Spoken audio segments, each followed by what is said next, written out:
Hey, welcome back. How's it going, guys? Man, Matt's How's it going? podcast. It's a little How's it bit, going? it's a little bit colder than usual.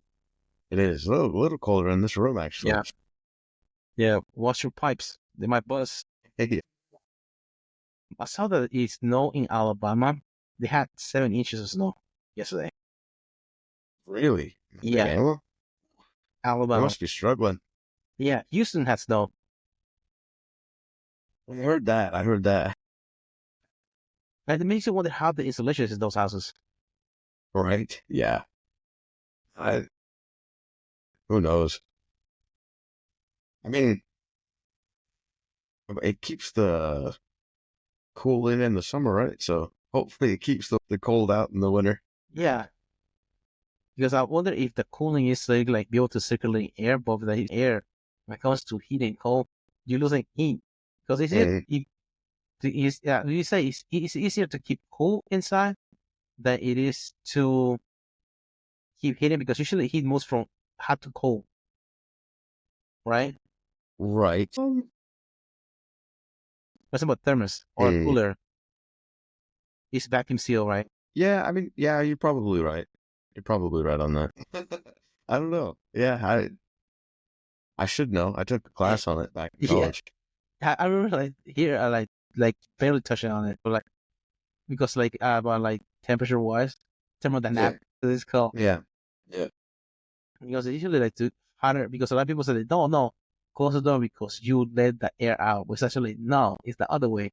Heat comes in. You don't let the air out. Yeah. The AC. A lot of people use it. Right. Because usually that moves faster.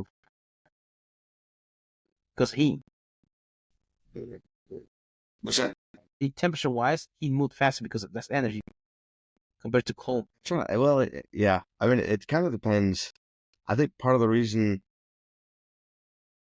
part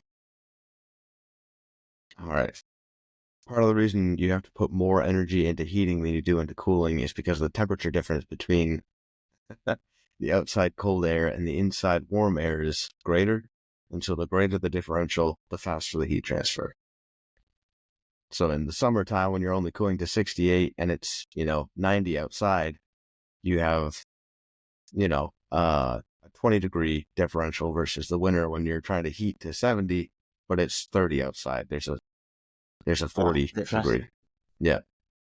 So you want to work with the silver -2, 2 below. Yeah. I woke up, I guess it was yesterday or the day before. Some of my friends up in Maine were in a group chat and they were texting how cold it was. And it was like -10. Like, well, they're all going to work. Yeah, it's known in Florida too. So Yeah. you can imagine you try to get away from the cold and you go to Florida for vacation this week and it freaking snow. Right. Like, damn it. That's bad luck. That sucks. I think it was New Orleans that said they have more snow today than they had in the last 100 years. Really? Yeah. And you know what sucks there? When it all melts, the city's below sea level. What's drainage like in there? True. A nightmare. Pump it out or something. I don't know. Whatever they do. They have like tractors, like bulldozers cleaning the street because they don't have plows there. Yeah. Jeez. But for today's topic, we're going back to we got a little sidetrack with the weather. A little rabbit trail. Yeah. For today's episode, we try to talk about evolution of Jiu-Jitsu, not just in the sport itself, but also in other aspects like in MMA. Do you think that the sport itself is still dominant in MMA? I don't think it's the number one, but I think it's hard to not know any of it. I think if you don't know anything, or you don't know enough. I mean, granted, wrestling seems to be the dominant one in my opinion right now. But I think if you don't know any jiu-jitsu, you're gonna get in trouble. You end up looking like who was it this weekend? We were just talking about the guy with the circle on his chest. Yeah, Peyton Talbot Yeah. I feel like if you don't know enough, you end up looking like that. Yes.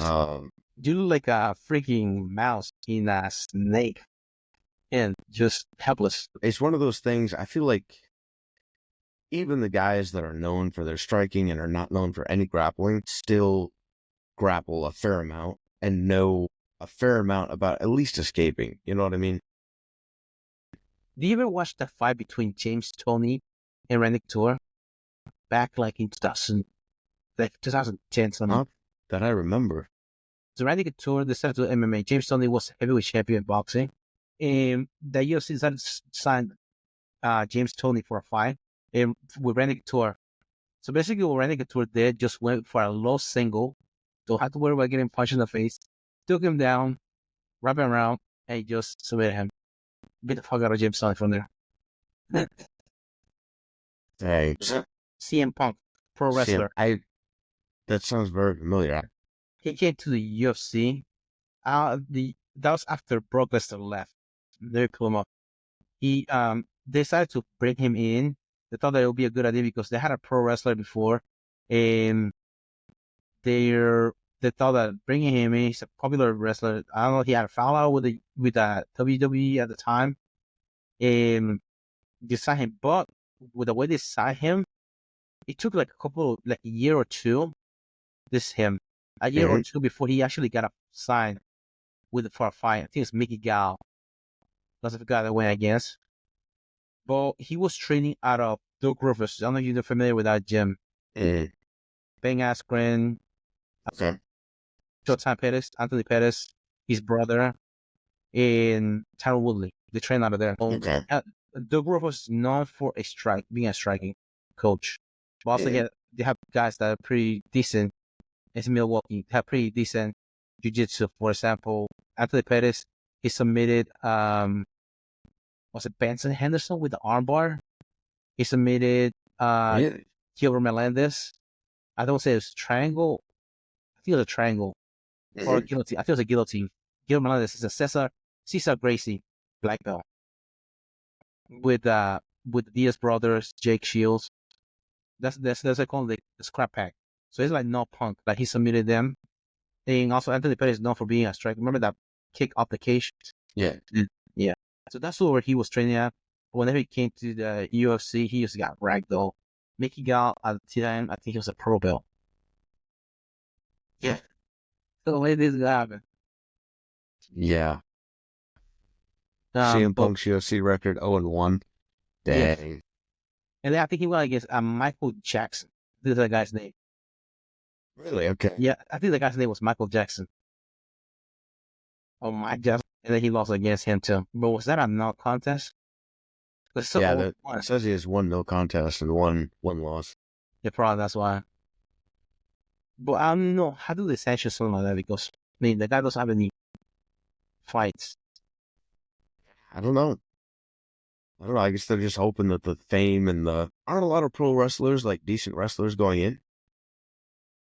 Or is that not a... Dave Bautista didn't for another promotion. Brock Lesnar did it for another promotion for the first time. Bobby Lashley, he had some matches. Also, Bobby Lashley, I think he was an alternate in the Olympic wrestling. I think it was Greco-Roman. So it's like he had some grappling experience, especially like as a Greco-Roman. Another guy that I can think of as a wrestler that went into MMA, I can think of right now. But there are some of them that have gone and made the transition. Well, Batista, I think is he a brown belt? Dave Batista, he plays Drax in the Avengers, in the Guardians of the Galaxy. Okay. Yeah, but he's an actor, but he used to do pro wrestling back in the day. Okay. Well, I think he's a purple belt or brown belt now. He's in jiu-jitsu. But you tell me, do you think he's off the sauce? Or not? Eye test. Yeah. Okay, eye test, okay? Let me know you think. He did it was like a beautiful transformation. Look at this picture, before and after. That's wild. Yeah. Allegedly, he lost weight because he started more on the mats and stuff like that. I've never seen anybody that go to brown belt and lose that much weight. Never seen a brown belt that small. Right, yeah. It's the other way around. Yeah. It's Actually, funny.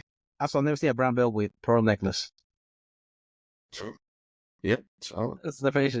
They think that he lost that much weight so they be able to fit that pearl necklace. yeah, must be it. There's a running joke. Whenever The Rock turned down a movie, they'll call either Dave Bautista or John Cena. I can see that. A movie that I remember have you ever seen Army of the Zombies? Something like that. It's a Netflix movie. It came out like the one about like the Vegas getting taken over. yes, Yeah. it's in that movie. Yeah. Army of the Dead. That's what it is.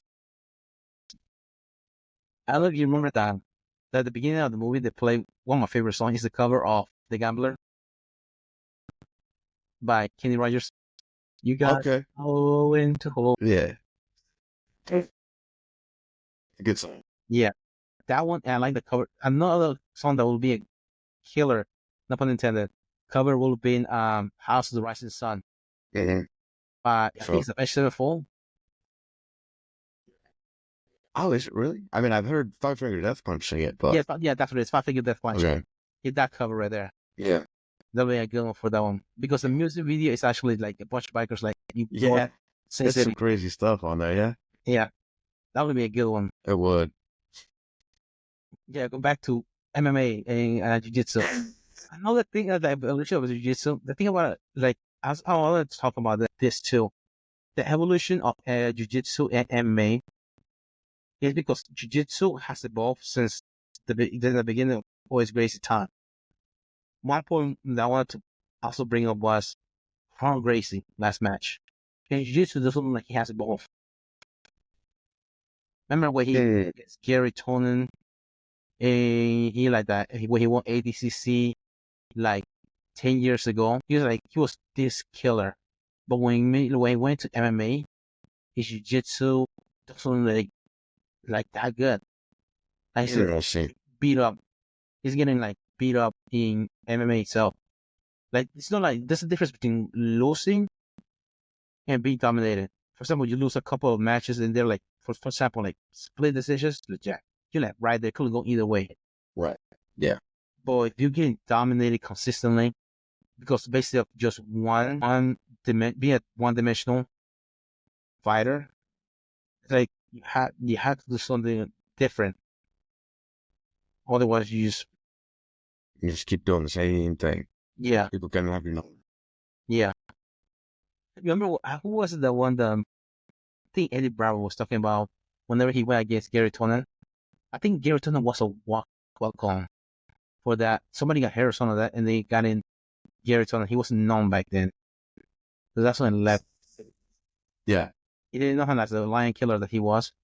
And then he went on I think one of the first rounds was against Kron Gracie. At the first 5 minutes, he was letting him take his back and letting him hit at different positions.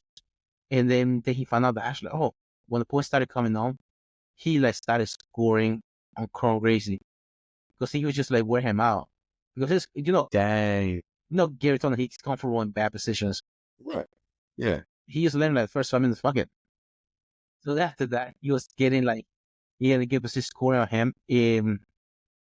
Eddie Bravo talk about because he was there on the crowd watching the match. He said that Rickson Racing is a Kron. Like, you stupid motherfucker. You gonna lose to this fucking guy? There's nobody. How you gonna lose this match? And then at the end, he was supposed to pull off and get an arm bar. I think it was 4 seconds left in the match. And the reason what Gary Tonin tap out, he said he knows that little time left. I think he had his mom out in the corner. Somebody he wasn't really a coach.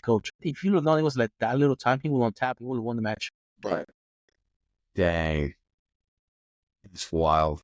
Yeah. So to be good enough to be comfortable with this Kron Gracie getting on your back and all. Yeah. That's wild. Yeah. Freaking, he's a madman too. Yeah. Yeah. Has he ever gone against Jeff Glover? Because both crazy style. Right. Yeah. Yeah. They go after stuff and they're not really afraid of anything. Mm-hmm. True. I wouldn't be totally surprised, but I don't know. Yeah. Congress, his go-to was armbar. His bread and butter. Yeah. But when it comes to MMA, he's like no doing the transition like from that jiu-jitsu. And I don't know, some people, I'm not sure if he has a drive to actually compete because you have to have some type of hunger to compete or like a grit to a certain extent. So when going gets tough, you'll be able to dig deep. But if you're like, you don't have that, it is tough. Because what do you rely on when you're just doing it? Just like going through the motions. Like, for example, have you ever like being in practice, just going through the motion and you get hurt? For sure. For sure. Yeah. No, that's usually what happens sometimes. Mm-hmm. You feel like Kron is doing that? As in why he hasn't evolved and all that? Yeah, he doesn't seem like he's evolving. Like, for example, going to his butt and stuff like that. Yeah. And another guy, right home, leg locks. Like, for example, he got caught by Ilya Taporia. He got rocked, knocked out from that. And just going to the barren ball and going leg and pass. He's got a crazy game too. Yeah. Not going for the stuff that everybody else goes for, that's for sure. But yeah, that's true. Like you said, not very diverse. If you have somebody that you want to study that, now you just have to get out here. Just make sure it doesn't get here. And no, like Craig Jones, just stand up. For example, when he did with Islam Makhachev with Alexander Volkanovski, he was able like yes, yeah. Because Islam got his back and he was like, I'm okay. Volkanovski was fine. Like, well, he's not doing any damage. And if he wasn't doing any damage, Volkanovski started punching him, but he was on his back. He was comfortable there. Also, Volkanovski has a big ass fucking head. So good luck trying to just. True. I wonder if that's.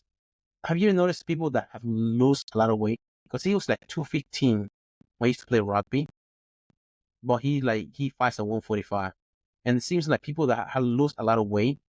Usually, when you gain weight, your frame and your bone structure is a lot like thicker. I hear like big people.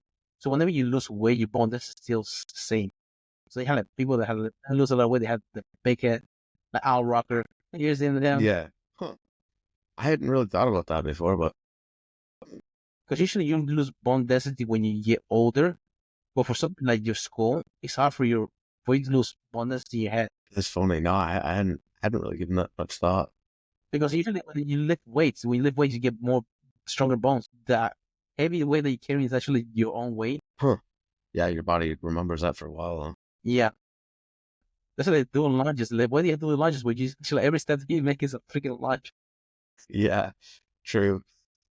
So when you lose that much weight, your frame is still strong. Yeah. Huh. But yeah, especially if you like for years you've maintained that and your body's like adapted to it. That I guess that makes sense. What are you talking about? Alexander Volkanovski versus Islam. Yeah, because he has big head. Yeah, like he's like he was like Marab too back in the day. Volkanovski or like then like you have other guys in like they have jiu-jitsu that they have their own twist moves. For example, this weekend you have Islam Makhachev when he got the darts choke.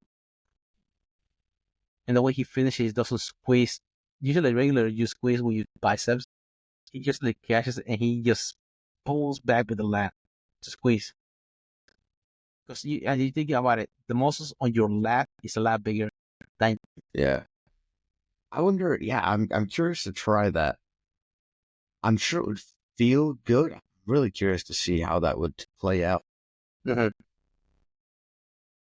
Well, I'm sure it's a very strong move. I mean, it worked on the highest level, and you know, if that team is drilling those kinds of finishes, it probably is effective. I mean, he submitted Oliveira with that too. Oh yeah, true.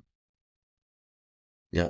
He said that's the strongest he has been. Like somebody like that's Bobby Green said that's the strongest guy he's ever gone against. Really? Yeah, he's like, dude, he did this guy on something. Then when you see his back, it's freaking ridiculous with his back look. I see a picture of his back. His muscle is back. Like, dude, what? I mean, pull it up. Look at his back muscles. Yeah. Holy shit. Yeah, he's using those muscles to squeeze you. Like, dude, Yeah, those are. just rip. I mean, yeah, that's crazy. That's crazy. Who was it? One of the Russians ended up getting like tired or something, and there were. I saw a post on it. I don't know if it's true or not, but one of the Russians got tired in the championship match, so Khabib had them wrestle for like 25 hours or something like that. Shit. Who was it?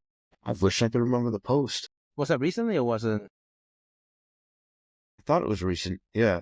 Because Umar, he's the one that lost the championship this weekend. Maybe that was it. That might have been it.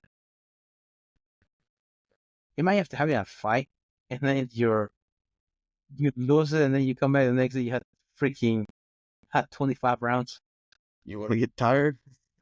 You'll see. You'll never be tired again. Show you what tired is. This is another picture of his back. Well, also this is edited in the picture, so it's not. I don't know if it's really that.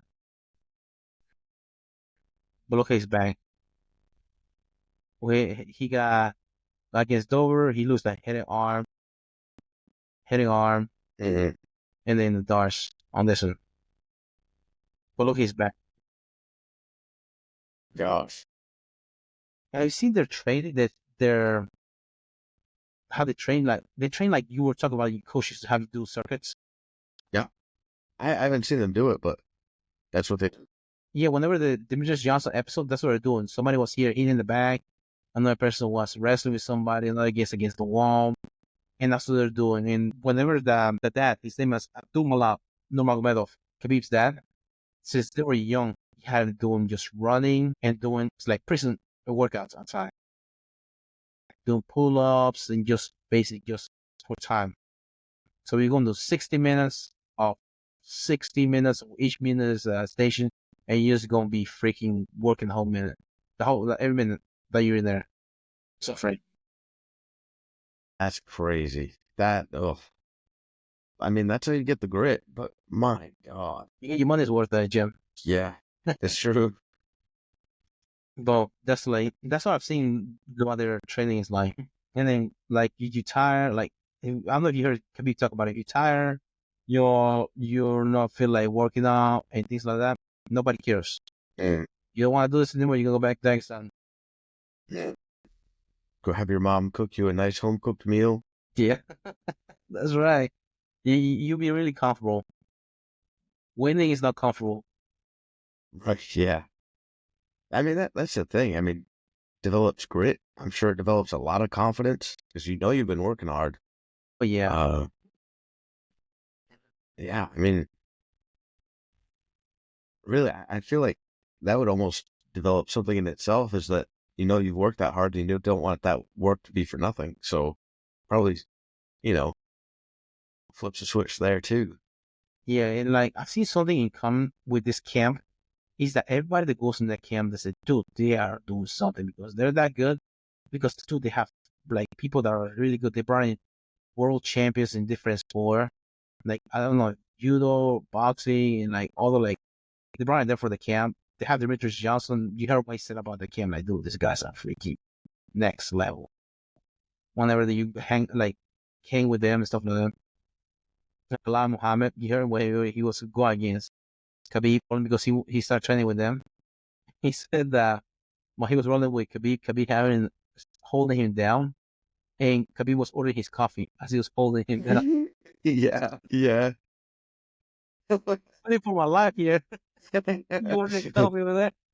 I'm supposed to be top tier here, and you're just playing with me. Yeah. So it's crazy.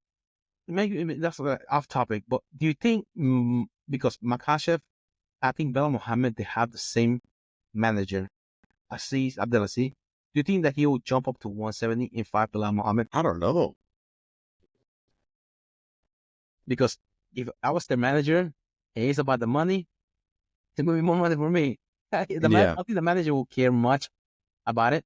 It's about them as far as like friendship wise, because they're not really like friends. The only thing they have in common is they're both Muslims and they train together.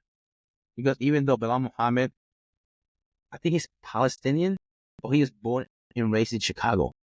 Umar Nurmagomedov, Khabib Nurmagomedov, they're all from Dagestan and they come from the same camp. It's not like, for example, if Umar Nurmagomedov was going against Magomed Sharipov, he was I think it's 135 pounder. No, I think it's 145 pounder, never mind. But he was from Dagestan, like Abraham Lincoln, 6'1", 145. But he was training out of Mark Henry, New York. Same area, but he just a different camp. Okay. But I'm not sure if he will be willing. I mean, if he's the pound for pound, currently, Islam Makhachev. Ilya Topuria said he wants to get a piece of Islam, but I don't think he wants that smoke. Yeah. He's a big guy. Yeah. And the only thing that Khabib, because Khabib, they consider him the GOAT. The only thing that he was the skills that wasn't really that good was his striking. Wasn't that good. He would punch a lot of air. He would throw like feints and stuff like that. He's training on the AK, which is a good striking school. But Islam Makhachev is a softball and his striking is a lot better. Somebody was breaking down about whenever he was going against somebody, he threw the knee up, and then the other guy would throw the knee up too, like after he'll get close to him. So whenever he would time it, he did next time the guy brought the knee up and he tripped him on the foot that was on the ground. It took him down. Yeah. Will. Dang. A wrestler that's figured out the knees? Dang. Yeah. That's Yeah. It's like, dude, he's like next he can be able to read on the like on time, like because they go through so many sequences too. So like when there was match time, they were like, this is what's going on. But that's like his striking is pretty good. His grappling is also good. And go to 170. If the time is now, will be if he wants to be 170 champion, it will be against Belal Muhammad because he was training in the same camp as him. yeah. Compared to like when you have somebody else that you don't know, like how much data you have about that guy. Right. I don't know. I feel like there's not a lot of teammate matchups. But I mean I know there's been a few, but I don't know. But I think Belal Muhammad just started training like the last 2 or 3 fights. He started training with them. But before that he was with another gym. I don't know who he was training out of. Because yeah, like for example, you have the AKA, you have DC and Cain Velasquez. Cain Velasquez was the world champion. He got hurt. But while he was fighting, he was a champion. DC was came to the UFC. He was light heavyweight. When Cain was out of the way, jump up to heavyweight. You get the title there. Okay. And then you have the other incident of John Jones and Rashad Evans, light heavyweight. Rashad just left the gym. Also, Gilbert Burns versus Kamaru Usman. They train out of Henry Hooves team. And Usman left to go to what's his name? I forgot his name. Out of Denver. Several women. Rosamund Yunus coach. He's a good striking coach. He went to train there with Justin Gaethje to prepare for the Gilbert Burns fight. Okay. Also, you think about it, if you are on Sharper's Iron and you go on like high level people, eventually you have to face each other if you're in the same weight class. Especially when there's not that many weight classes. Yeah. That's also true. So you willing to take a pay cut to go to a different organization? Australia, the same organization that's like the gold standard, literally. Right. And go challenge each other for the title. Valid. Yeah, especially Maybe it is gonna happen. Maybe, what are the rankings in which weight class? is it 145? No, he's at 155. 155. Let's pull him up. Charles Oliveira is 2. Uh-huh. I didn't realize he was number 2. Well, he lost against Armand, I can't remember his name. He lost against Armand Sarkisian. He's the guy supposed to be fighting Islam. I got this according to ESPN. Right. Oh, okay. Yeah, ESPN. Probably better. 70. There we go. He got Charles Oliveira because he beat Armand before. He had a different fight before he was champion. He beat Charles Oliveira, beat Justin Gaethje, beat Dustin Poirier. He has a fought Dan Hooker that I can't remember. He beat Moicano. But the other Ryush, he lost against Armand. Who did he lost to? He lost against somebody else. Lost against Armand. He got KO by Armand. And then he lost against Oliveira. KO, both of them. But the other Ryush, but before that he was in a winning streak. And the other Ryush, who was there for him at 155? Yeah. Usman Nurmagomedov, 18-0. I think he's willing to fight him. Chandler. I don't like Chandler till 10. He won against Hooker, lost against Oliveira, lost against Gaethje, beat Ferguson, lost against Poirier, and lost against Oliveira. He had 2 wins, 4 losses. He's still 10th ranked. Wow. I think it's because of the paycheck that they have to pay him. His contract. You think so? Because they're paying that much money, dude, you have to get him good matches. Otherwise, you're paying a good. Yeah, that's true.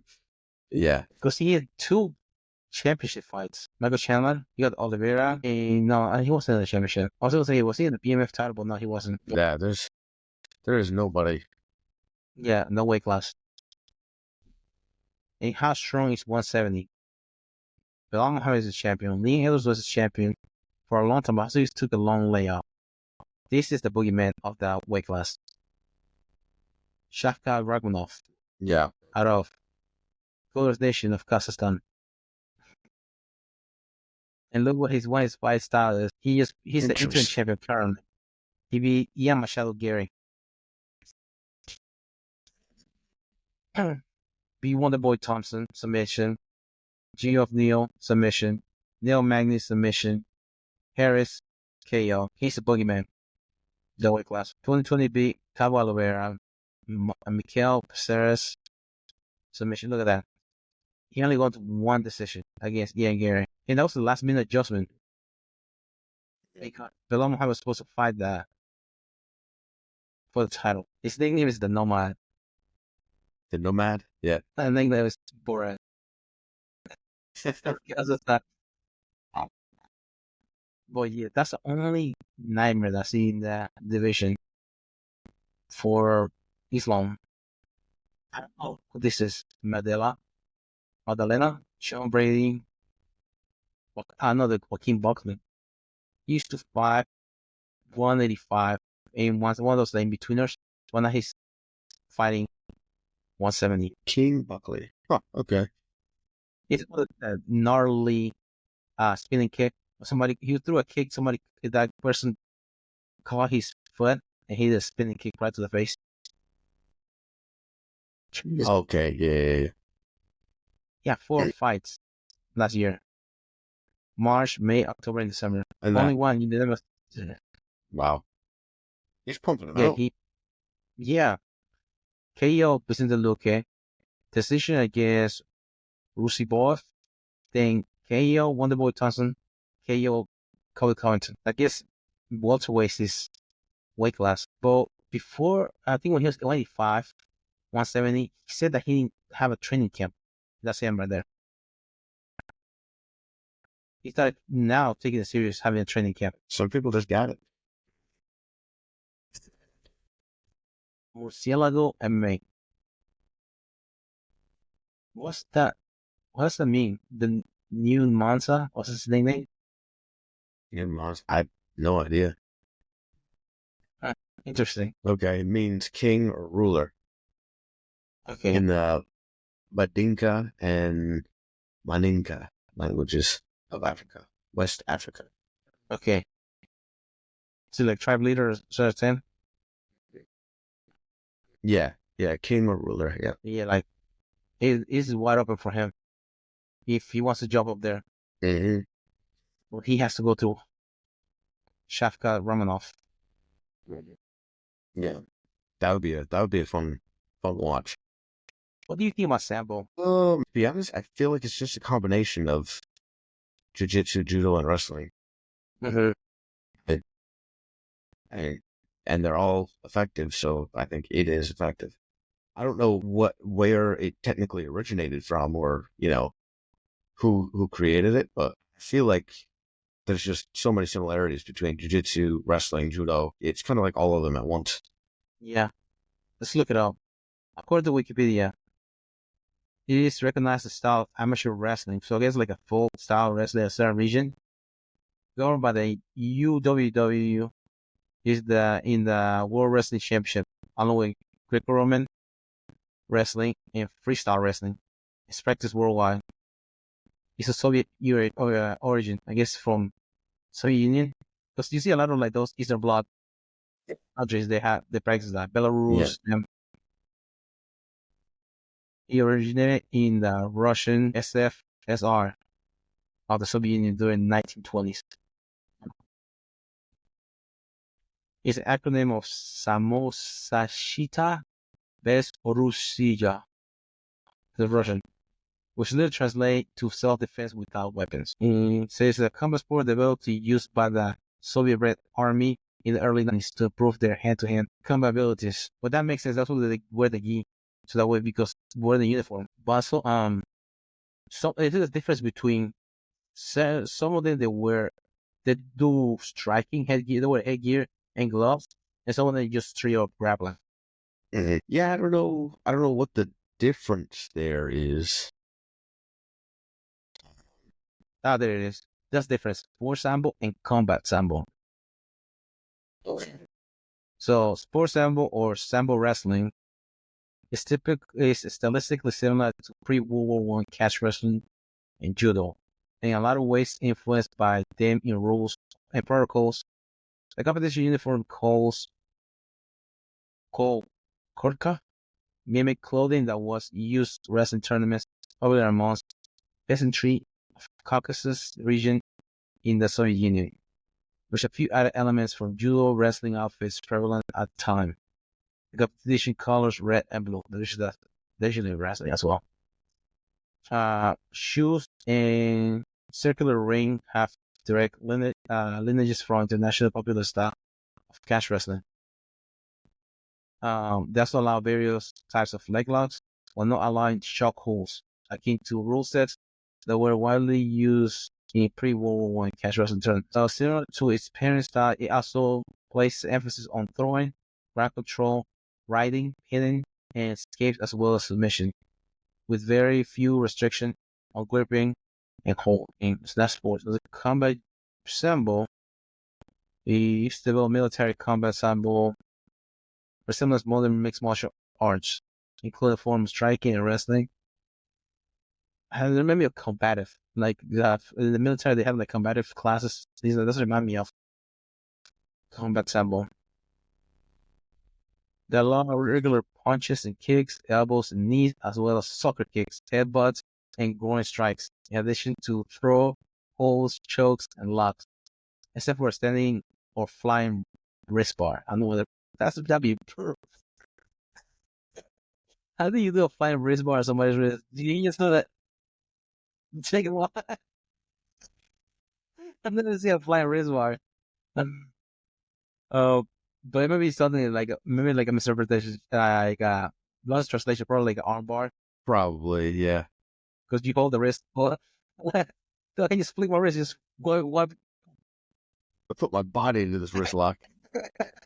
The chief distinction of sambo wrestling is that striking techniques are fully allowed in terms of aliveness. Combat Sambo surpasses ARB by design. Though both are designed for combat situations only. Here they go over the uniform. Oh man. Is that where a lot of leg locks came from? Because I remember Fedor Emelianenko was pretty good with leg locks at the beginning of his prime. Who was it? Fedor Emelianenko, he was a heavyweight. Okay. Yeah. Also, what's his name? He was from Belarus. Arlovsky. Andrei Arlovsky. Yeah. He was Yeah, he's a leather at the beginning of his career. I remember he used to go for knee bars. He had a long career. The Pitbull. He looked like he was a vampire. Andrei Arlovsky. Yeah. He used to have fangs on his. That's what it looked like. I remember he was a vampire. He used to have fangs on his mouthpiece. Like this picture, it looked like he's a vampire. Yeah. It's funny. Huh. But that nose, though, man, he looked like he got punched a little too much. Yeah, for real. His nose went one way, his face stayed in the same place. Yeah, and then get way left turn. What direction the one is going? Yeah. Look at the difference back then, but LA's career, That's crazy. heavyweight. Would they start testing during his career? Yeah, looks like it. If also you lose bone density as you get older too. I mean, Yeah. no bone density, but like muscle mass as you get older. Now, if you start getting muscle mass as you get older, that's a question. True. Yeah. After the sport of combat, usually a lot of head injuries too. You see a lot of people that have head injuries, muscle mass usually decrease. Well, yeah, this is Arlovsky, the pickleball. Let me see. I remember him going for a lot of leg locks whenever he was earlier career. KO, guillotine, TKO, armbar, Achilles lock against Tim Sylvia. That's he won the title. That's what I remember him going for leg locks. But actually, Sambo, they do a lot of leg locks. I wonder the origin of the leg locks came from, as far as because you have cash wrestling, you have some certain holds, for example, Kimura, things like that. Yeah. You think the leg locks that he was doing are from Sambo? Now, I was wondering if that leg lock game originally, like the beginning of martial arts, Oh. the leg locks came from Sambo. And is there any other martial art that have leg locks? Because remember, Jiu-Jitsu leg locks were they were frowned upon. To this day, in keys, usually, yeah, it's like that one similar you and I had deal with, but yeah, actually, Yeah. on a certain lock, a certain level, they're allowed for leg locks. Yeah. Because it's 1920, that's when Sambo 1920s. Okay. Yeah. Yeah. I feel like there's a lot developing back in those days, you know? I mean, they had to get started developing because World War One and World War Two was going on. Dude, fucking figure some shit out. Not like your ass as a kid going here. Yeah. Plus, you're sharing a trench with somebody. What else do you do, right? Yeah. What do you do with this? Let me show you about this new move. Oh man.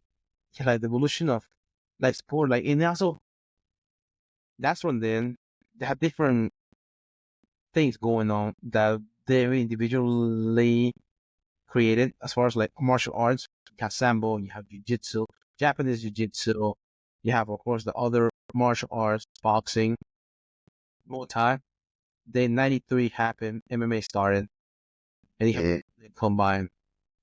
And from 93 to, we say, like 2010, you see like a difference. See a lot of brawlers that had chances. Yeah, at the early days, people that started doing grappling, they're like, for example, Gracie. He was pretty successful doing it because he's grappling. He has certain strikes.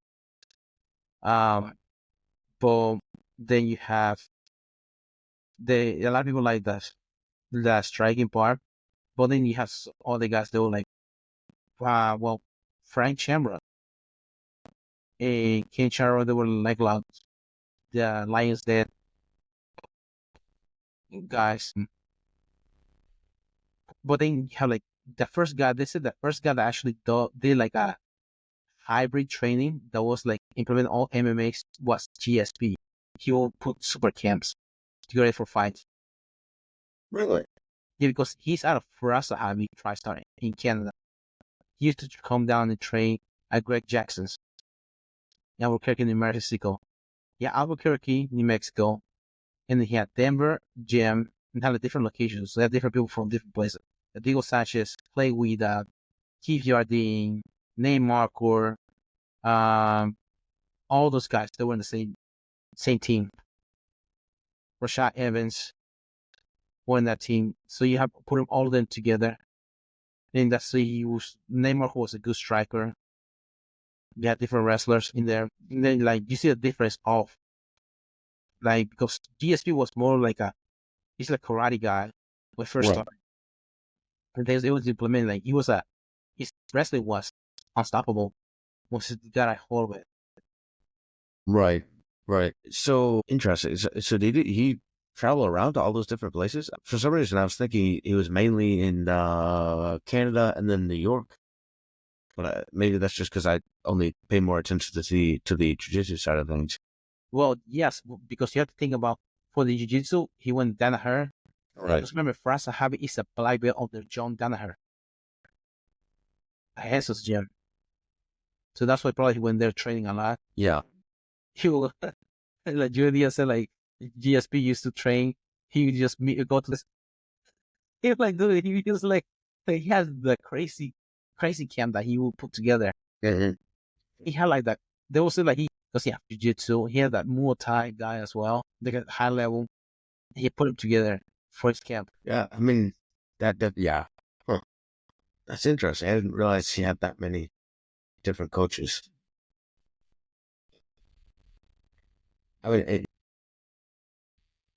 definitely stands out. I feel like, yeah, I don't know, as the sports develop, as the like grappling even develops, I feel like it's harder to differentiate between the different martial arts. You know what I mean? Well, I mean, jiu-jitsu tournaments, wrestling is completely legal. You know, it's encouraged. Judo, I feel like for the grappling world, a lot of it's turning into grappling. You know, it's not really jiu-jitsu or wrestling; it's grappling.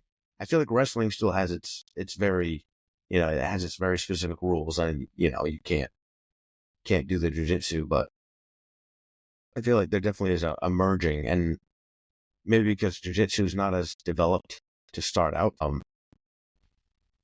maybe that's why it's kind of catching everything and it's becoming kind of it's a merging of them all. But yeah, I feel like that's happening. And I mean, MMA, I don't know. I feel like the striking martial arts for the most part are easy to distinguish, but that may be just because I'm not as involved with those, you know? Yeah. Well, there's only one that kind of like, well, I don't know how as far as the mainstream is Sambo, because they're trying to do the same thing with combat jiu-jitsu. And to striking on the ground. Trying to make like the transition because one thing like that got some guys good at jiu-jitsu in grappling for MMA was doing no gi, which was also was Eddie Bravo for um for the sport of MMA. So like if you try to do the same thing with combat jiu-jitsu, which is a different like I'm not sure how many people are willing because you also have to take consideration that high level of competition and the high level of a sport relies a lot on the pool of competition. If you have a group of dot bots, they're in the backyard and they have a race in the backyard, usually the fastest will win, but doesn't mean that's better the best one in the whole county. Because not a lot of people are competing. To do with the sport. Like for example, your sport usually as good as the level of competition that you have there. Yeah. Yeah, that's definitely true. Definitely, I mean, I feel like that's something that I've considered a decent amount is like how like jiu-jitsu is getting better and we're seeing a lot of like really good guys at jiu-jitsu. And I wonder how much of that is just the pool is growing. You know, we have athletes in here that we didn't used to have. So maybe somebody who was like back in the day was just a phenom. They may have been somewhat more naturally athletic than everybody else in the group at the time, but now would they stand out? Maybe I'm not not. sure. Because even DC was talking about if he was to come back, that double champ, when they Islam was telling him, like, go back and you can still make 205. It's a bit like, dude, wow, I'll be number 20. This guy beat my ass. That's Yeah. what he said. Because like the full competition is different. Also, I think that you were talking about that made me off. Also, I think taking consideration is information. Many things you can learn. Because back in the day, in order for you to learn a new technique, you have to go to a seminar 2 states away. But now you can just buy a instructional and just repeat it. Repeat the technique you want to go over. You pick it like what you want. Like you can just fine tune to your game Right. and get good at your game compared to going to a seminar, to going to a seminar if somebody's doing it with triangles and you only have one leg. Like, dude, you switch it, motherfucker. Yeah. And the whole way here for nothing.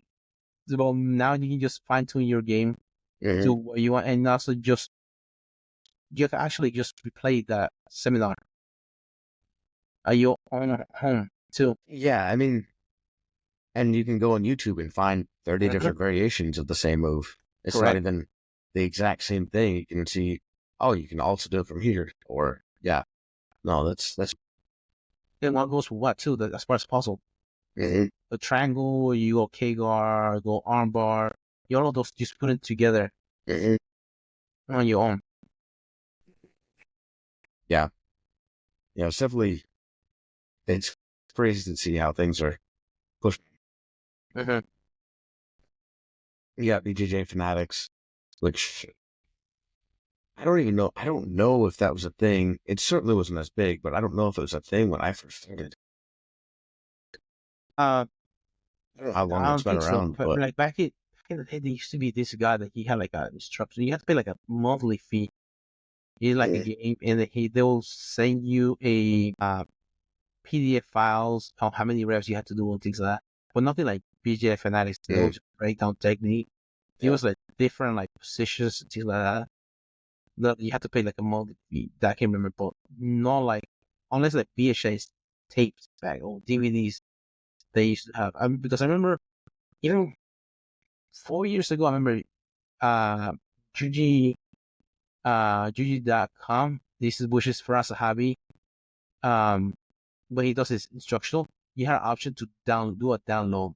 But you had like 3 downloads per video in different devices. After that, you were done. But now you actually just stream it on the website itself. right. Right. But now, BJJ Fanatics, you don't have to have a DVD player. You have to download it. And you, wherever you are, even in your phone, you can just watch, go over the technique. Yeah. Yeah. Technique in your pocket. Yeah. Yeah. I mean, yeah, you get guys like, now you get guys like Mikey Musumeci, he said he's like 6 hours a day or something like that. Yeah. He studies for 8. Yeah. It was something like that. And he studied more than he trained, but I mean, he did both for hours every day. Yeah. Which, No extracurricular activities. Why is he on Adderall? for real, I don't know. That's, yeah, again, I think that's the people that are going to stand out are those guys. And I think as the sport grows, it's going to attract more people like that. Because, I mean, It's Elena. yeah. Just like another example is an outlier. Say what? She's an outlier. Yeah. Another example of outlier within the sport. Because you have a great coach and she's a good student at the same time. She's evolving and just going through like hot knife through butter in the competition. Eventually, she was find challenge. She lost against, was it Adele that she lost against? I can't remember who she lost against in ADCC in the championship. No, it was a Brazilian girl that she lost against, I think. Because Adele was going against John Davis. That's I remember Adele's name. Well, that's the only one that she lost against by points. But like everybody else, she has to be able to submit. Yeah. And she is I think she's 17. 17? Yeah. Yeah. She's got a That's, brown belt. yeah, I saw that. But Jeez. I mean, well deserved, at least brown belt. My goodness. But, and she, I mean, her transition to Danaher's gym was fairly recent. Uh-huh. I can't remember. I don't know where she trained actually before that, but she was dominating people before she moved to New Wave, and now she's at New Wave and basically unstoppable. Hopefully she stays. Well, she'll be dominant in the sport. She'll just like get like totally to do something else. True. Yeah. Don't get her to like sign up for bare knuckle fighting or something like that. Because I Yeah. think you have to take into consideration the personalities of this sport. They have to be obsessed to a certain extent. And if they get like we get sidetracked with all the things, it can just go off the rails real fast. Yeah. Sure. Especially high level. If they get distracted with all the stuff, like man, dude, it can be bad. But just as long as stay on the path. Yeah. I don't know. I have a feeling she'll be good at whatever she chooses to do or keep doing. I do have to wonder if she'll get bored though in jiu-jitsu. You know, because it won't be long and she'll just be beating everybody. I truly don't think there's going to be anybody that's going to be stand a chance against her, really. Yeah, once you get older, unless you have all the killers coming in. But she's at such a high level too. That's the thing. Being at such a high level at such a young age, it's going to be really hard for somebody to come in and beat that. Especially with her, she seems to be pretty obsessive about it, like you're saying. So it's not like you'd have to do a lot to gain ground on her. You can only beat her by points. You will not submit her. It'll be difficult. So she's one step ahead. That's the thing. Yeah. There's no, yeah. You can catch her slipping in just one position and get score out of it, but submitting, good luck. Yeah. It's like having multiple get out of jail cards. When they move, they try to do, oh, here you go. Just get out of the submission and get a better, worse position. For you. But it's interesting to see. It will be interesting to see as well. CGI, how that progresses jiu-jitsu, because I mean, that will for sure. There's no doubt. I mean, from the prize money, you're going to get some wrestlers coming in. You're going to get, some Sambo guys probably coming in. You see, Pat Downey, he said, fuck IBJF. He said, quit IBJF after he got really? a tournament. He got to a fight. Some Russian guy, that's what he said. He beat the guy and he got to argument. Hey, they got to slap fight with each other. And he slapped. He got his purple belt at that Worlds, but he says he's done with IBJF. They say he got a letter in the mail from them. So I don't know, read that shit. They're gonna sanction me. I don't give a damn. I'm gonna go back there anyways. Typical wrestlers, man. Yeah, I tell you. No. Well, definitely got like someone like they have someone like because the outlet for as far as wrestling from college to international is not that much because you only have 10 weight classes in tournaments that you go to. It's not like that many either, and there's no money in there compared to if they're able to do the transition to jiu-jitsu. That'd be good for them because you can get some sponsors. You can actually get better sponsors in jiu-jitsu. You're willing to do that transition after, 15 years of doing one sport of wrestling. How are you willing to jump back in the pool? Well, you have the people like handball, like Helen Morales. Two-time bronze medalist and gold medalist in the Olympics. As a wrestler, and decided to just jump and do jiu-jitsu. It started as a blue belt and won world's blue belt. Yeah. And she started doing, I'm not sure if she started doing jiu-jitsu within the last year or so, but she got her blue belt within a year. Yeah. She's that high level of wrestler. I feel like when you're that high level of a wrestler, there's so much less to like pick up from jiu-jitsu. Like the submissions, those are going to come so easy, so fast because the position's already there. You already have that. So, You want to get side control on anybody. exactly. Yep. You want to get their back, arm drag, full back. Yeah, I mean, the motions are the same. You just tie it into different holds and yeah. Mhm. It I just know we makes talked sense. about last week about the celebrities getting belts like are too early, but also like you have to make a difference. For example, Nickel, someone that's like 3-time national champion, Mhm. you know, 2-time national champion. He will like those people that should be able to get a little bit because if you think about it, white belt is for the basics. You try to learn Yes. position, movement, scramble. But if they're like really that good at scramble, you actually doing the service or more like a sandbagging Right. against the competitors they'll face in Yeah. competition. Yeah. Well, I mean, yeah, and you're right about it, calling it a disservice because they're not going to learn anything competing against even blue belts. Sometimes, against because the blue belts, they're not that good at getting in position. I mean, as a purple belt, I'm still learning how to get into positions, but these high level wrestlers got that down pretty well. Yeah. So, Especially, for example, they will do a takedown and the hips are so high, your yeah, guard is out of the equation, and you try to sweep them, they have a strong base from wrestling. yeah, You're not trying to sweep them, mm-hmm. Yeah, and they're able to just keep you in your back the whole time. And your guards not be able to reach them. right. After you're as a blue belt, it's hard to get a frame. You're just gonna get smothered. Mhm. Right. And that's the blue belt. Imagine what they'll do to a white belt. Yeah, that's.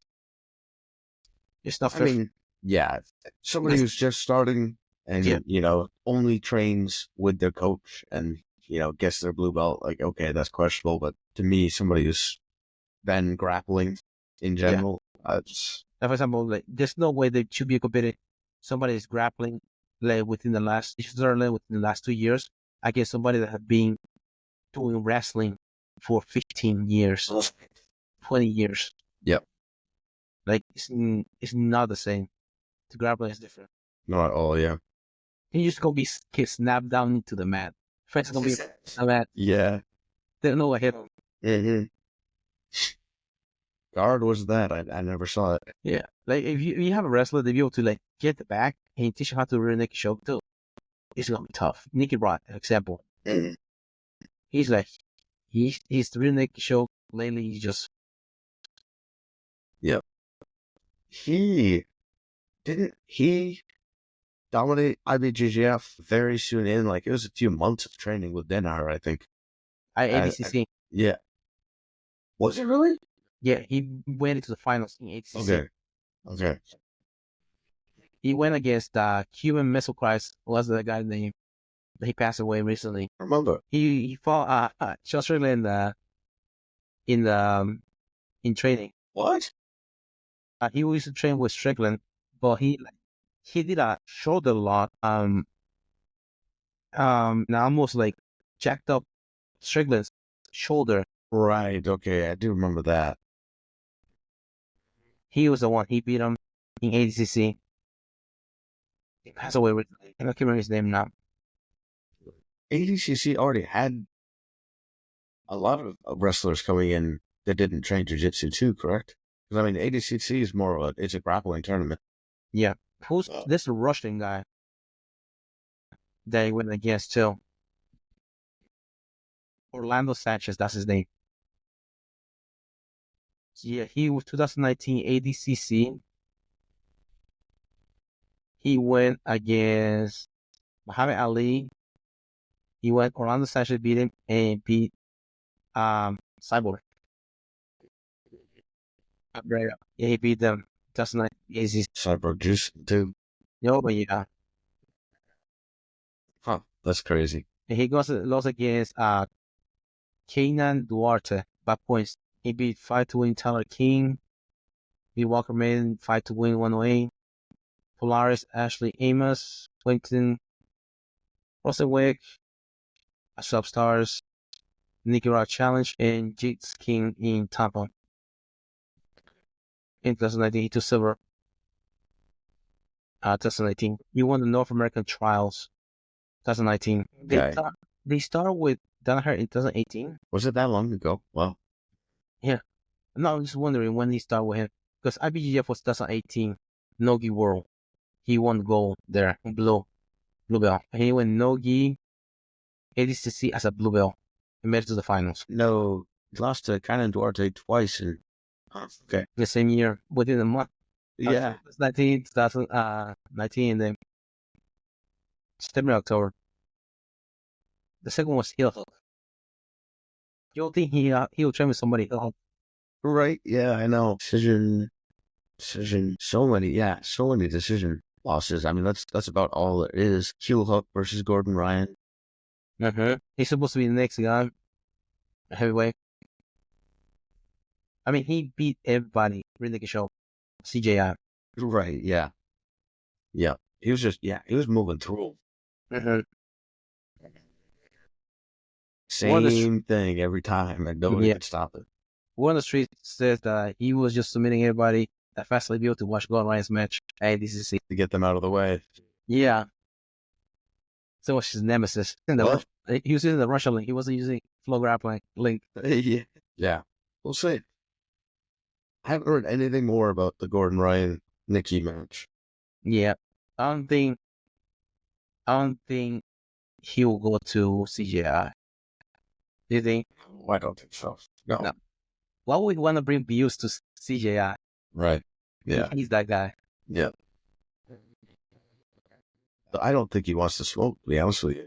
And every time he and Nicky Rod go against each other, it gets a little bit closer to Nicky Rod winning, I feel like. Because this last time, I think Nicky pretty much broke Gordon's ankle. I mean, of course, Gordon didn't tap. And then it came down to just riding time, you know? But if the Gordon Ryan that faced Felipe Pena at ADCC went against Nicky Rod, he would not have won, I don't think. No, he won. It was not an impressive performance, which, I mean, maybe he's got stomach problems or something, but Nicky Rod's not stopping. No, who did he go as Pena? No, who did he go on the first night? Yuri Samals. That's the way I guess the first one that he was caught. I remember the position that he was caught in. He was on lockdown, but it was like different guard. Bear trap, that's what they call him. Yeah. He was there for like 40 out of the 45 minutes they were going, and then Felipe Pena. Am I getting that mixed up then? No, it's the other way around. It was 2-0. They was caught with Pena in the bear trap. Okay. He jacked his knee on that one. I mean, Pena was able to do that to him. Imagine what Nicky will do to them. Right, exactly. Yeah, although Pena is not a punk, but Nicky Rod, I think the Nicky Rod has the fire in him to beat the shit out of him because Craig Jones was close to beating him at EBI, beating Gordon Ryan on the face show before he went to Danaher. Right. But then, like, Craig Jones didn't seem like he had the drive after that. Yeah. To beat Gordon Ryan. Right. Different weight class and stuff. But Nicky Rod, he's there. He wants to be that kid in the bracket that wants to fight him every time. Yeah. That is the impressive thing, because I mean, I guess he could be juiced, but I really don't think he is. To beat the guy who's, you know, the best grappler in the world right now, completely natural, and that guy's on roids, that's impressive. The only 1 year difference. Age-wise? I was thinking Gordon was a few years older. No, he's 29. Nicky's 28. 95 is Ryan, and Nicky Rod 96. Nicky Rod, he got his black belt. Who did he get his black belt on there? Wasn't it Craig Jones? Craig Jonesy. That's what they call it. Is that his nickname? Jones? Oh. Craig Jonesy. That's what's his name? Renato Laraja. Craig Jonesy. Yeah, I remember. I was thought Felipe Pena and Nicky Rod were supposed to go against each other, but I'm not seeing it in the matchups here. Did Well, they there go it against is. each other when Gordon Ryan pulled out? 23 I don't was number one. see it listed. For some reason, they don't Felipe show some of Andrew. those super fights. There's see, they went against each other in 22 in ADCC, and Nicky won. I thought there was a more recent one. In 23, when Pena's supposed to go Okay. against Gordon Ryan. Remember, he had that stomach issue. Okay. That's right. Okay. Yeah. This one, February 2023. Ryan withdrew due to an illness before being replaced by Nicky Ryan. It's funny it's not listed in Tapology. I wonder because it's because there is no a certain organization, because sometimes they have to be IBJJF or ACC. I wonder Yeah. because of that. They're That like could super be. fights or exhibition. They consider exhibition matches. Hey, please excuse my algorithm. Well, where You wearing he some beat him? spicy stuff these days? Yeah, man, no key, man. He's getting competition. Getting what's it called? Competitive. Trying to spice it up, my no gi. Gonna draw me back to What a DC, front man. top. So mix it up. Well, he beat him by decision. Okay. So it looks like, man. What do you think about that? Well, CJ and that's gonna be quintet style. What do you think about that?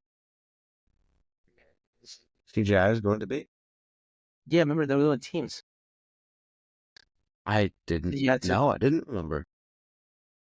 that's what they. Have you seen the thing of Anchorman when they were like different news outlets that face each other in that street fight?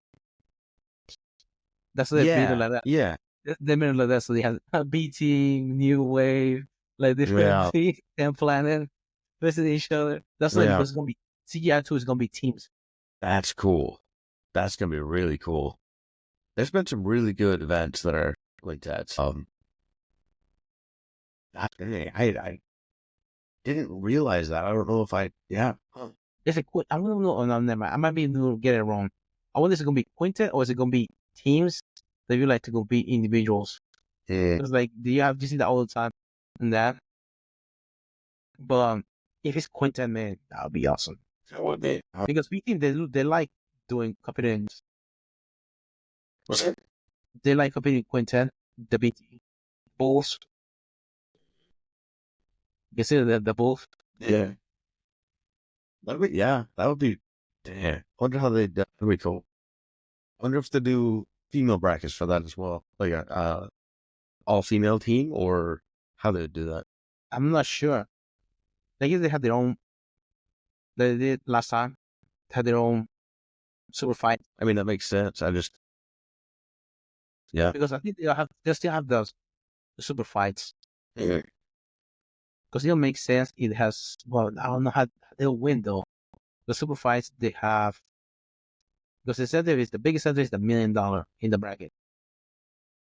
But with the super fights, like where you just go and get $10,001 showing up. So I'm not sure how they will do that. Because the big chunk is that $1 million prize. Yeah. I don't know. Be curious to see.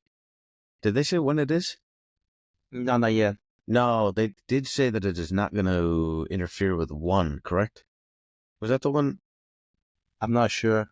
I thought I saw something recently that, like, it was confirming that CJA was not going to overlap with some other major organization. I can't remember which one it was. I thought it was one championship, but okay. One championship or who's number one? that would make more sense. That'd make a lot more sense. Yeah, because he had that conflict with Flow Grappling because they took down the YouTube video because they have like something like copyright. So this even so commercial that was there, that wasn't there. So he said that if you guys don't take this down, I'll make sure I make a CGI every who's number one. Stay away. That's what the threat was. I'm not sure if that's why. Okay, so I'm looking over here. This article is from December 20th last year. So, Sambo Perry Johnson Invitational event was previously announced August 2025, which also teased a major format change. More details since being announced. With CGI 2, instead of having $1 million tournament, moving to a similar style as Kazushi Sakurawa's Quintet promotion. I guess he's going to Quintet. Last time we found out who the best two athletes in the world were. That was Kiruto and Nicky Rod, and we paid them both men. And now we're going to find out who's the best team in the world. Atos, New Wave, B Team, Checkmate, KC, Baja, Dead Planet, whatever teams. Let's see who truly is the best team in the world. With the style, last man standing. Yeah. That's going to be so cool. Yes. Yeah, man. Do you think Danaher will be willing to bring New Wave there? Be able to? No, will he willing? That's a difference. Big difference, yeah. I really don't. Because I feel like Danaher has less beef with B Team than Gordon, but I just don't know if that would be a betrayal to Gordon. Because he has a heavyweight. Yeah. Like that. Right. It's not a problem. Right. It's Gordon Ryan. Isn't that the guy that looks just like Gordon Ryan? Am I thinking of the right guy? There's another guy that looks a lot like Gordon Ryan who's not as good, but he's very good. Can't remember what his name is, though. I thought he was a New Wave, but I'm not. All similarities and likeness are pure coincidental. A lot of people want to look like Gordon Ryan nowadays. True, yeah. Look at the teams. Luke is in that one, right? He's part of New Wave. Luke Griffith from South Africa. Really? I'm trying to look up the members. Yeah, Luke Griffith. Which is the one that looks like I was trying to figure that out. Carnival, don't he? Yeah. I also haven't heard anything from Margali since his shoulder injury. Since his shoulder injury. Mm-hmm. This is them together. Same height, same body type. Mm-hmm. 50% less juice. Yeah. Yeah, that's probably accurate. This is Rash Guy, BJJ fanatic. Let me of freaking Craig Jones. OnlyFans, trash guy. But yeah, like, I'm not he be willing to. I mean, No. actually depends where the events are going to take place too. Probably true. Yep. Because last time it was Vegas because of ADCC. But if it's going to be a non-ADCC year, do you think Austin will be the better place to have it? How many schools they have there? Academy Planet there. New Wave is there. B Team is there.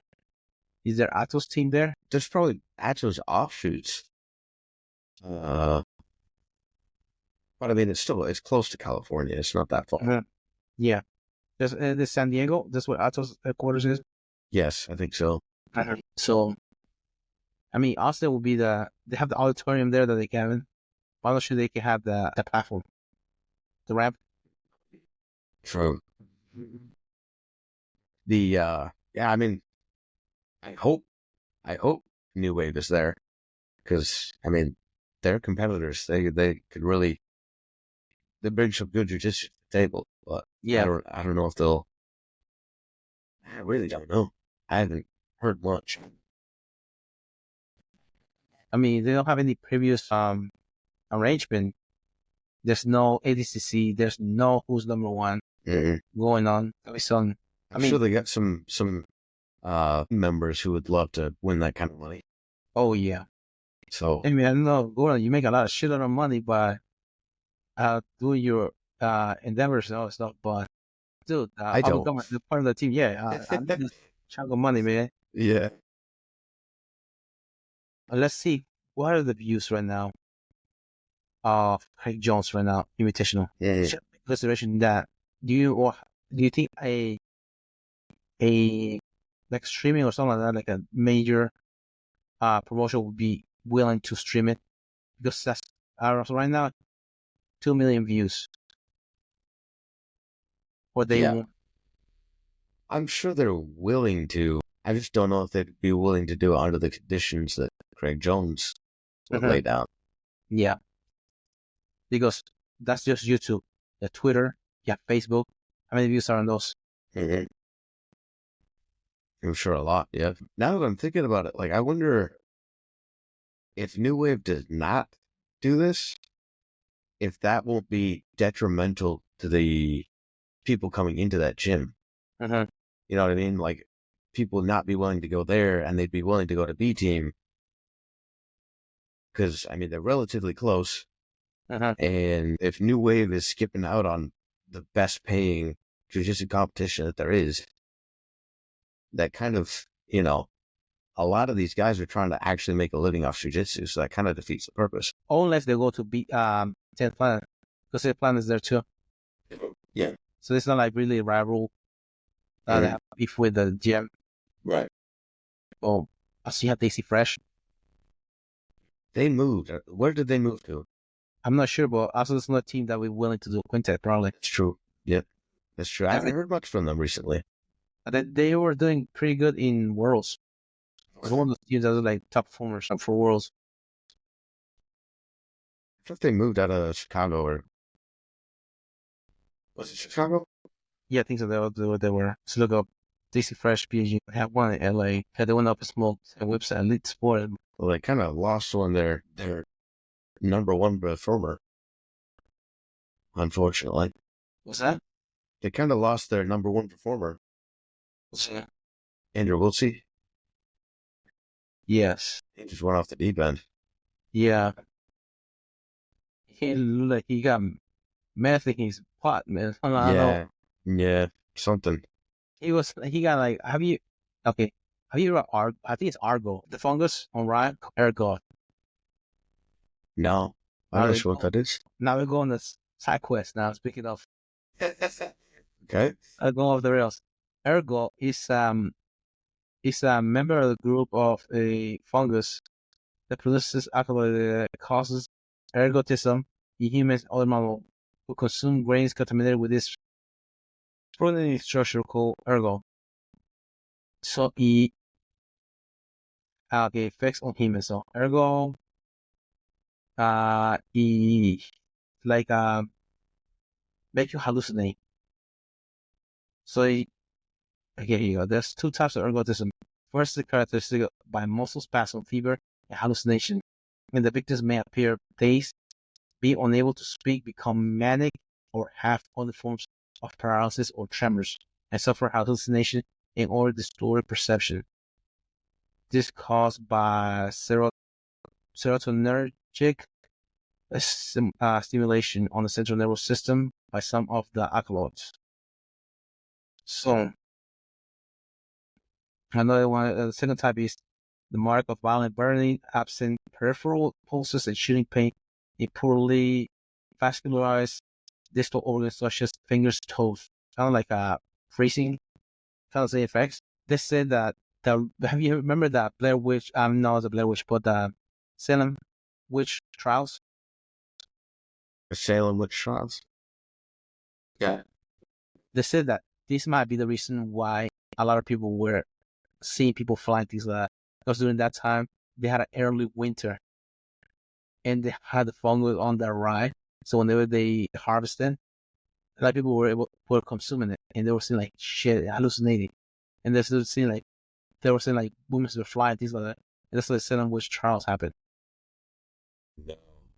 Yeah. Dang. That's wild. Yeah. That's how I was like, it's probably he has an ergo in his brain or something like that. Yeah. Dang. But I remember reading an article about it. Ergo, a Salem witch. That's crazy. How shit is that? For real. Yeah. End up dying because some dude was hallucinating. Yeah. Listen to shit. Can't handle his tolerance.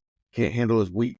Yeah, many still believe that an ergo infestation in Massachusetts caused strange activities among some women in the 1691, eventually led to Salem witch hunts. Toxicologists now know that ergo poisoning can lead to convulsions, spasms, hallucinations, crawling sensations on the skin, and erratic behaviors. Children are in youth ages 5 to 24 are the most affected. I mean, that's shitty. That's another thing going over a witch and herself going down the rabbit hole. Like during the Black Plague, you see that. Okay, so going back, let me back up. See a lot of like movies in which they have witches. They have a lot of them have cats. Like they have like there's a saying that the reason why is because of Black Death. There are a lot of people that they had cats that they have the Black Death because of most of us because it's coming from was it from mice. It's the main thing that usually there's not enough mice around whenever there's cats. Yeah. So they consider them witch. I had heard that before. I can't remember where I heard that, but yeah, I had heard that before. A lot of people were considered witches because they had these, well, they were considered witches, and they had cats around, and may have just been the cats keeping disease away. Yeah. Which is, that's crazy. That's so, yeah. Yeah. But also you have crazy cat ladies. That's another side of the coin. True. It's the toxoplasma. That's what they cause them to have like to consider to be crazy like that. Toxoplasma, have you heard of that? I think it's toxoplasma that's called. It's the bacteria that's in the feces of the of the cat. No, I didn't hear that.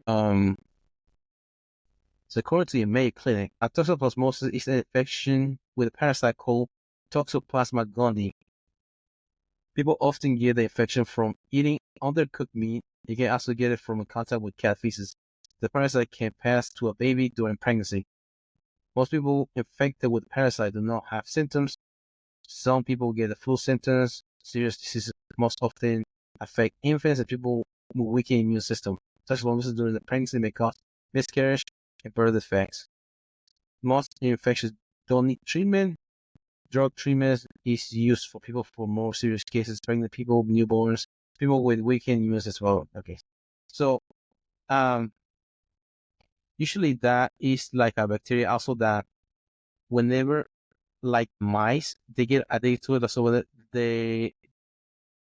it's weird in nature, in which makes the mouse horny whenever they smell the cat pest. So actually it baits them into going to the cat to kill them. But in human, it usually affects not so much.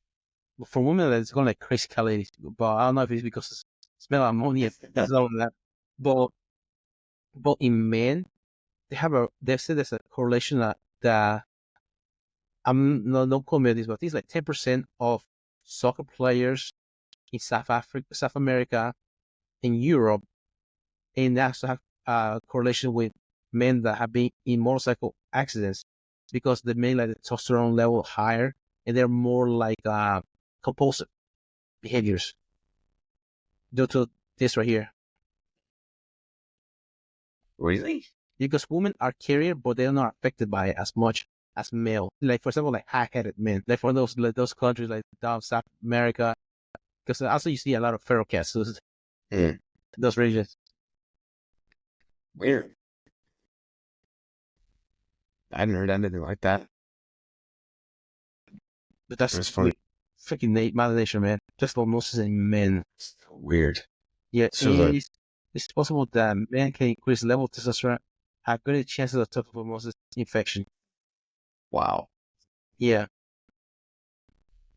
Still in Mother Nature, yeah, okay, you have too much testosterone, time to kill yourself. Yeah. I also remember reading something about a long time ago. I don't know if it was that Corson mushroom or this type of mushroom in which ants eat and turn like these zombie ants. So I had either heard from that. the inside out. It's yeah, it's the fungi. They talked about that in the what is the movie? It's a show actually. It came out recently. They're coming out with season 2. What is it?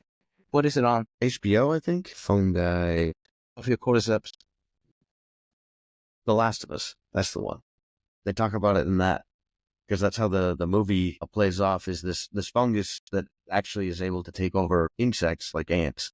In the movie, it develops a strain that can take humans. Oh, wow. And so that's what it plays off of. Is it creates zombie humans. That's scary. Yeah. Because I think ants, when they see like they have have like those kind of behavior, they made like a path for it, and they go to a different path. Really? Paths. Yeah, they don't like keep it in the same like whenever Yeah.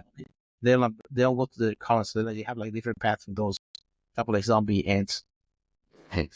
Yeah, just stay away from them. Yeah, I mean, That's rough. how many ants do you think there are in the world? And also, they are able to pick up like over 100 times their body weight. Mm-hmm. How scary is that? And then you have zombies, ants. How scary is that? Careful, don't gang up on us. Oh yeah, we're fucked. We're done. Yeah, that's scary. Some of like those movies. We should probably do an episode of post-apocalyptic. Yeah, that'd be fun. That'd be Yeah. pretty. They're probably like closer to Halloween episode. Yeah, right. Post-apocalyptic episode. Things we can do. Be good. Yeah. Well, do you have anything else? I think that about covers it. I mean, We definitely made some leaps and jumps from the progression of jiu-jitsu and the development of jiu-jitsu yeah, to zombie ants. yeah. We have. Oh, thanks, Andrew Wilkes. Yeah. You know the closest out. Sure. Yeah. Thank you guys for listening. I hope you enjoyed the podcast and the rabbit trails we covered. You can listen to us on Spotify, YouTube, Amazon Music, iHeartRadio, and iTunes. Yeah. Give us a follow on Instagram. Give us a like. Appreciate you listening. Thank you guys. Thank you guys.